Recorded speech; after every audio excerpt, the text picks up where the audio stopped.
तो अगले जितना भी टाइम होता है अपने टाइपिंग डेट तक, उस ड्यूरेशन में बिल्कुल चीयरफुली और पीसफुली टाइपिंग भी करना है और रहना भी बिल्कुल आराम से, ठीक है।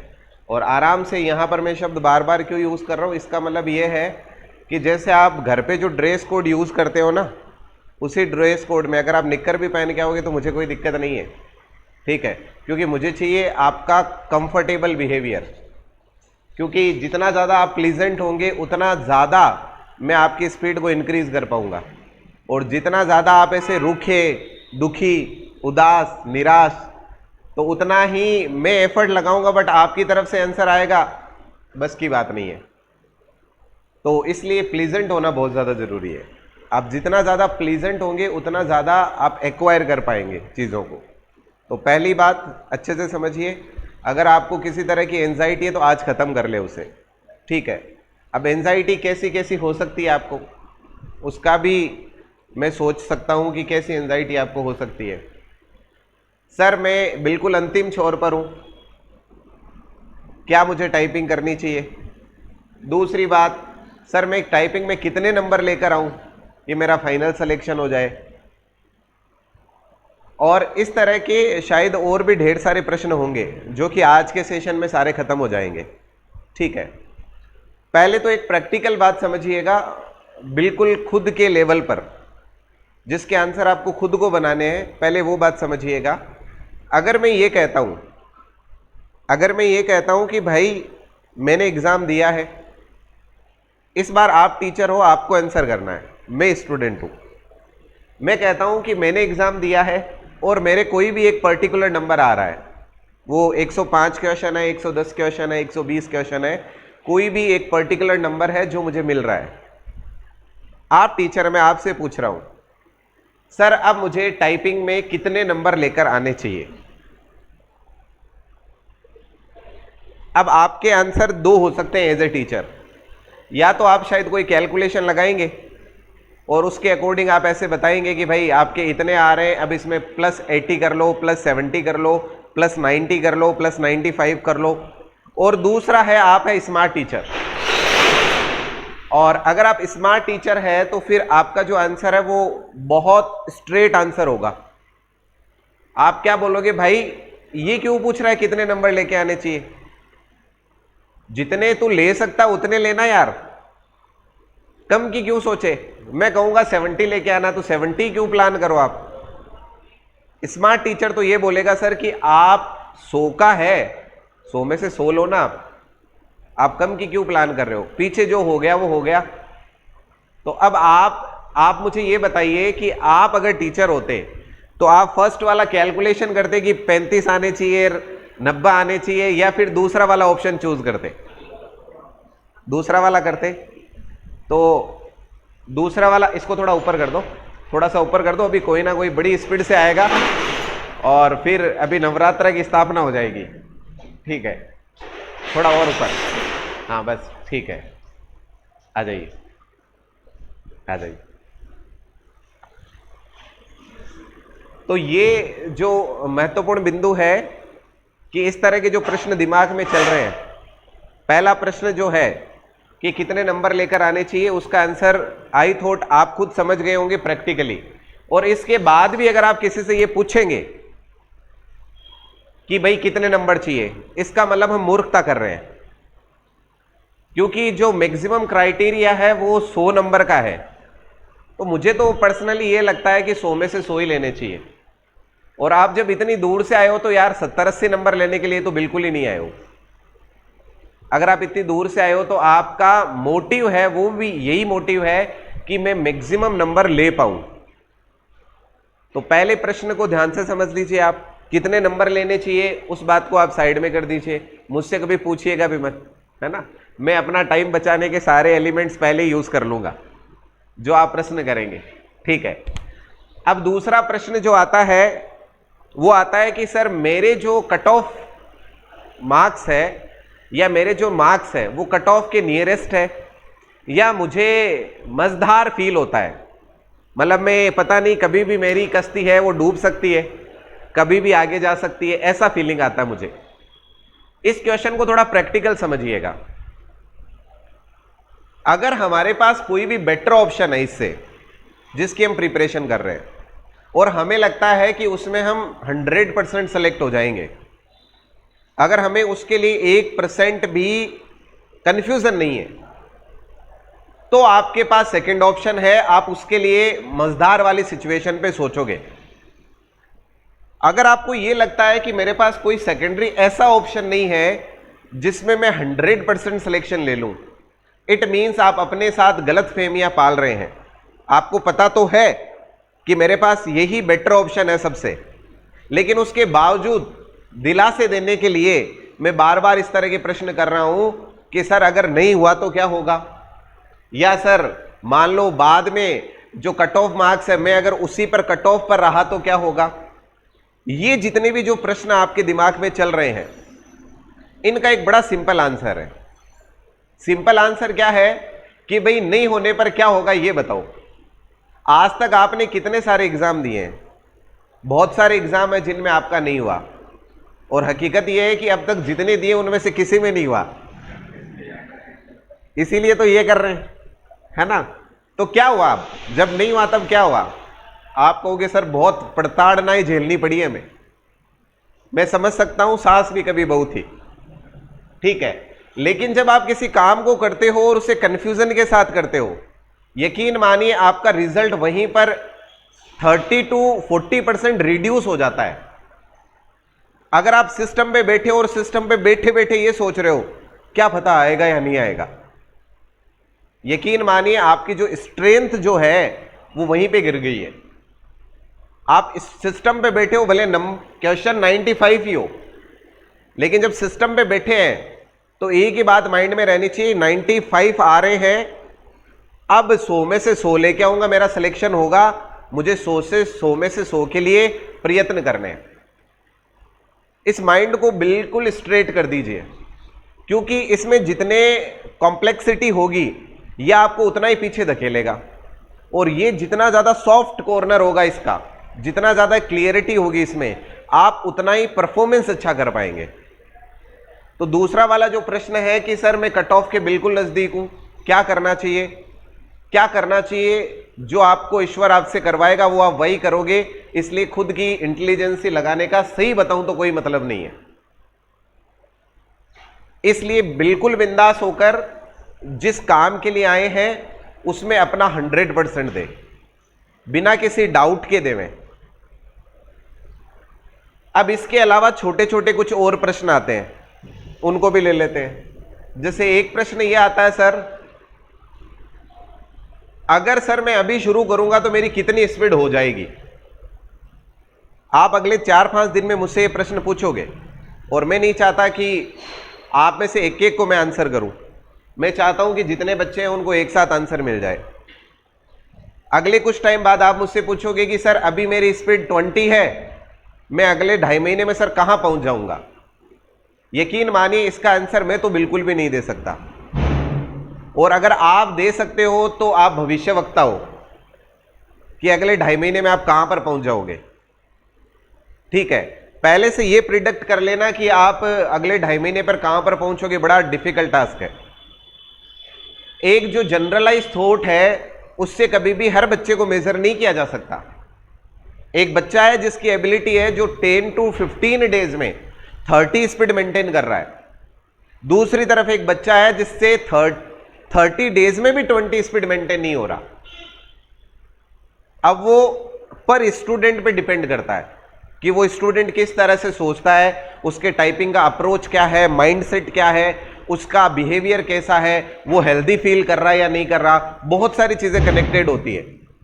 तो इसलिए किसी के सामने ये प्रश्न रखना कि मैं आज शुरू कर रहा हूं तो 2.5 महीने बाद कहां पहुंच जाऊंगा, मैं अभी सर मेरी स्पीड 30 है तो मैं अगले 2.5 महीने में कितनी स्पीड कर लूंगा, ये जो साइकोलॉजिकल लेवल पर जितने प्रश्न बन रहे हैं पहले आप उनको ठीक करें। इसका कोई आंसर नहीं है, ये प्रश्न आप रखिए ही मत, क्योंकि प्रश्न ही क्या है, नॉट वैलिड वाला प्रश्न है। फ्रेज पढ़ा ना आपने, नल एंड वॉइड, है ना, तो ये उसी टाइप का प्रश्न है, ये नॉट वैलिड क्वेश्चन है। क्यों वैलिड नहीं है, ये इसलिए वैलिड नहीं है कि आपको खुद को भी नहीं पता कि आप कब कितनी स्ट्रेंथ से टाइपिंग करेंगे। पॉजिटिव सोच के साथ ये जरूर सोचा जा सकता है कि अगर मैं घर पे 20 डेज में 10 स्पीड इंक्रीज कर रहा हूं तो ये मैं अपनी तरफ से जरूर बोल सकता हूं कि आप वो स्पीड यहां पर 12 to 13 डेज में ही ले लेंगे। ये मेरी श्योरिटी है। ये मैं आपकी तरफ से नहीं बोल रहा हूं, ये मैं अपने एबिलिटी की बात कर रहा हूं। आपको क्या लगता है मुझे नहीं पता, आप क्या सोचते हैं अपने बारे में मुझे नहीं पता, मैं अपने बारे में क्या सोचता हूं, मेरा अब तक का जो एक्सपीरियंस है वो क्या कह रहा है, उसके अकॉर्डिंग मैं बोल रहा हूं कि आप घर पे जो काम 20 to 25 डेज में कर रहे थे, यहां पर वही काम आप हाफ पीरियड में, हाफ टाइम में कर लेंगे। ये मेरी तरफ से मैं बोल रहा हूं। और जो बच्चे पहले कर चुके हैं टाइपिंग घर पे, उनको पूरा पता है कितने दिनों तक टाइपिंग किया है, उसके बाद स्पीड क्या बना है। और इस वजह से हम हर स्टूडेंट का डे 1 पे आपका क्या स्पीड है, हर बच्चे का स्पीड जो है वो मेंशन करेंगे हम, एक एक बच्चे का। और मैं 15 डेज बाद में आपको रिजल्ट भी दिखाऊंगा, ठीक है, एक एक सिंगल स्टूडेंट का, कि अभी स्पीड क्या है, आफ्टर 15 डेज स्पीड क्या हो रहा है। जिस लोकेशन पे अभी आप टाइपिंग कर रहे हैं, इस लोकेशन के अलावा भी मंथ में कभी भी ऐसा एक पर्टिकुलर डे होगा जब आपको किसी दूसरी लोकेशन पे टाइपिंग के लिए भेजा जाएगा, जिस पे आप आज से पहले कभी नहीं गए, जहां के कंप्यूटर आपने आज से पहले कभी नहीं देखे, इवन उस लोकेशन पे आप जिंदगी में पहली बार जा रहे हो, ऐसी लोकेशन पे आपको भेजा जाएगा। और वहां के जो टीम है वो आपका एक एक एफिशिएंसी और एक एक टाइपिंग का जो मार्क्स है वो कैलकुलेट करेंगे और वो डिसाइड करके देंगे कि भाई आप अभी किस लेवल पर हो। जब आप किसी चीज के साथ रूटीन में काम करते हो तो वो चीजें नॉर्मल फील करना शुरू करवा देती है। लेकिन एग्जामिनेशन में तो एक नया लोकेशन होगा, नई लोकेशन पे जाके टाइप करेंगे, कीबोर्ड भी पता नहीं कौन सा मिलने वाला है, सारा किस्मत वाला खेल हो जाएगा। फिर कैसा कीबोर्ड मिलेगा, जितने खेल खेले आगे खेले जाएंगे वो सारे खेल पहले ही खिलवा दिए जाएंगे आपसे। डिफरेंट लोकेशन पे जाके टाइप करना, ऐसे कंप्यूटर पे जाके बैठना जिसके बारे में आपको नहीं पता है कि कीबोर्ड कैसा होगा, वहां पर कीबोर्ड कैसा मिलेगा, माउस कैसा मिलेगा, एवरीथिंग, सब कुछ अनएक्सपेक्टेड जिसे अपन कहते हैं, वो चीजें आपके साथ पहले ही हो जाएगी। तो ऐसा बिल्कुल सोच में से, माइंड से निकाल दीजिए कि एग्जाम में क्या होने वाला है और हम कैसे करेंगे। वो टेंशन से दूर रहिए। आप कैसे करोगे वो मेरी टेंशन है, कैसे करवाना है वो भी मेरी टेंशन है। आपको ये देखना है कि सर ने जो काम दिया वो मैंने पूरा किया या नहीं किया। आपको सिर्फ इतना सा सोचना है, बाकी सारी टेंशन मेरी है, ठीक है, क्योंकि आपका रिजल्ट मुझे रिप्रेजेंट करेगा। या मैं अगर अपने आप को कहीं पर रिप्रेजेंट करना चाहता हूं तो वो रिप्रेजेंट करने का मेरे पास एक ही तरीका है, वो है आपका रिजल्ट। मैं कितना अच्छा हूं, कितना सुंदर हूं, कितना गुणवान हूं, ये चीजें तभी मैटर करेगी जब आपका रिजल्ट बनेगा। आपका रिजल्ट बनेगा तो मैं बेस्ट हूं, अदरवाइज मैं वर्स्ट हूं। बड़ी सिंपल सी बात है।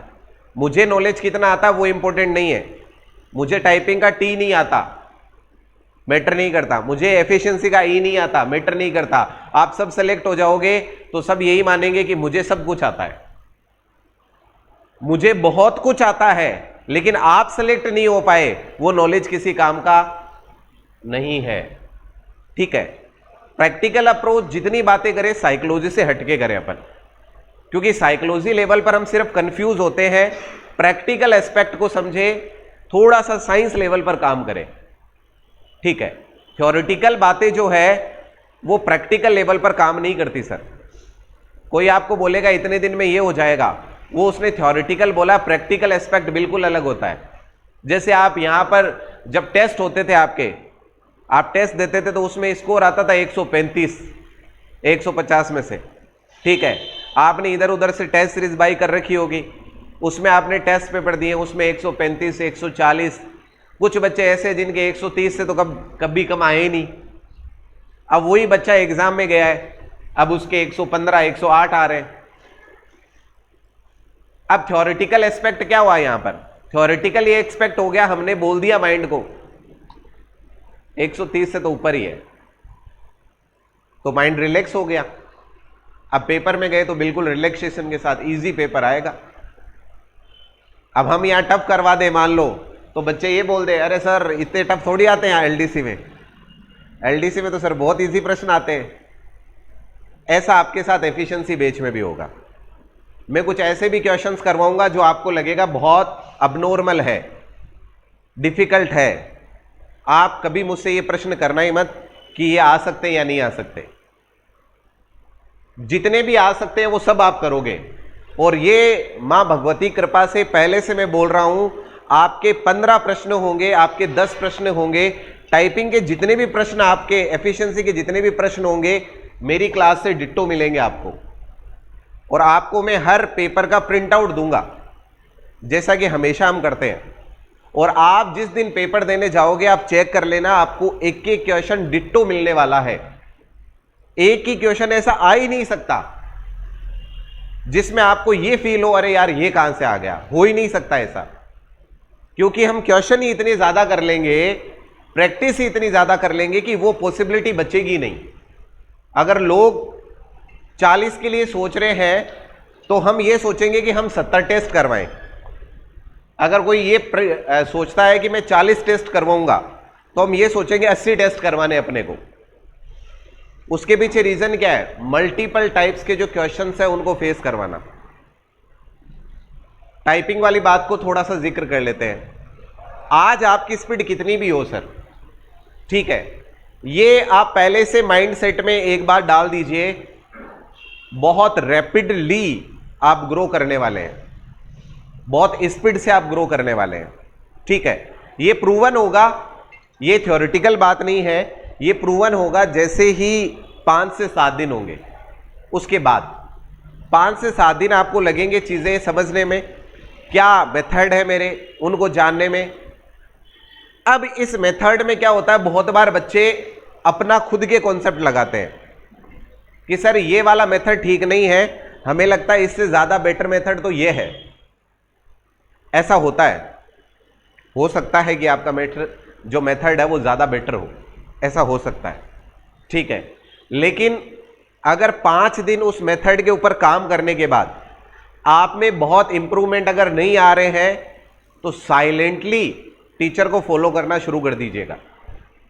मैं आपको कभी इस चीज के लिए डांटूंगा नहीं कि बेटा आप उल्टा क्यों कर रहे हो, मैंने तो ये बताया था और आप ये क्यों कर रहे हो, कभी नहीं बोलूंगा मैं इस चीज के लिए। क्यों नहीं बोलूंगा? उसके पीछे रीजन है। जब तक बच्चे का खुद का दिल नहीं करता ना कि कोई काम करने का, वो नहीं करेगा सर, क्योंकि आप उतने भी छोटे नहीं हो जिनको कुछ बोल के करवाना पड़े। आपकी खुद की बुद्धि भी काम करती है। तो इसलिए आपको लगे कि ये मेथड वेथड है, 5 दिन प्रैक्टिकल करके देख लीजिए। अगर उससे इंप्रूवमेंट हो रहा है कंटिन्यूअसली काम करिए उस पर। अगर आपको लग रहा है 5 दिन हो गए इससे तो तालमेल बैठ नहीं रहा, तो अब सर थॉमसन बनना शुरू मत करिएगा। आप 1000 बल्ब जलाकर देखने वाला टाइम नहीं है हमारे पास। आविष्कारक मत बनिए आप अब टीचर को फॉलो करना चालू कर दीजिए। 5 दिन देख लिया, खुद के स्ट्रेटेजी बना के, नहीं हो रहा इंप्रूवमेंट, अब जो टीचर करवा रहा वो करते जाओ। आप इंप्रूवमेंट हो रहा कर लो, क्योंकि आपको और मुझे दोनों का ही जो टारगेट है वो है इंप्रूवमेंट करना। अगर हो रहा है इंप्रूवमेंट तो कर लीजिए, नहीं हो रहा है तो फिर साइलेंटली चुपचाप बैठ के जो टीचर करवा रहे हैं आपको उन पे काम करना चालू कर दीजिए, ठीक है। तो ये मुझे लगता है कि आपके माइंड में जितने प्रश्न चल रहे थे उनका आंसर मिल गया होगा। अगर किसी के और प्रश्न है तो पहले वो पूछ लीजिए, फिर मैं क्लास को आगे बढ़ाता हूं। पूछ लो बिल्कुल खुल के। मैंने क्या बोला था कि इस क्लास में सारे डाउट खत्म हो जाने चाहिए। पूछ लीजिए, कोई भी प्रश्न है किसी का भी है? किसी का कोई प्रश्न नहीं है? कितने अच्छे बच्चे हो आप।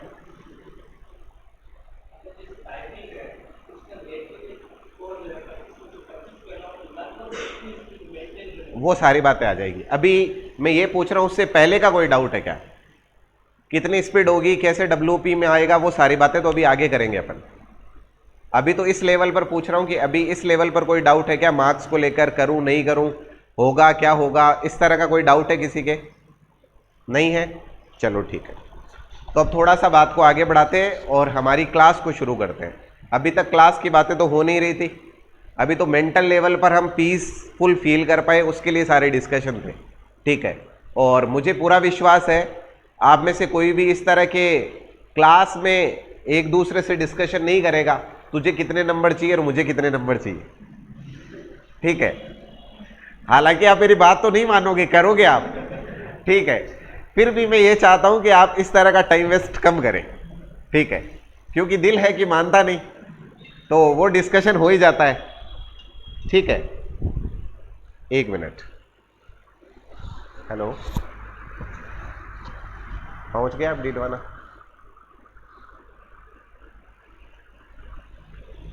अच्छा अच्छा अच्छा, ठीक है, मैं आपको लोकेशन भेज देता हूँ।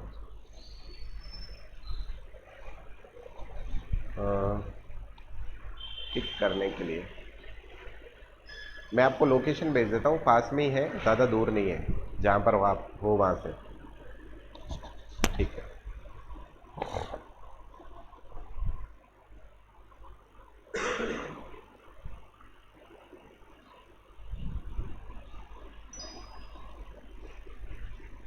इसको स्टॉप कर दो इसमें से।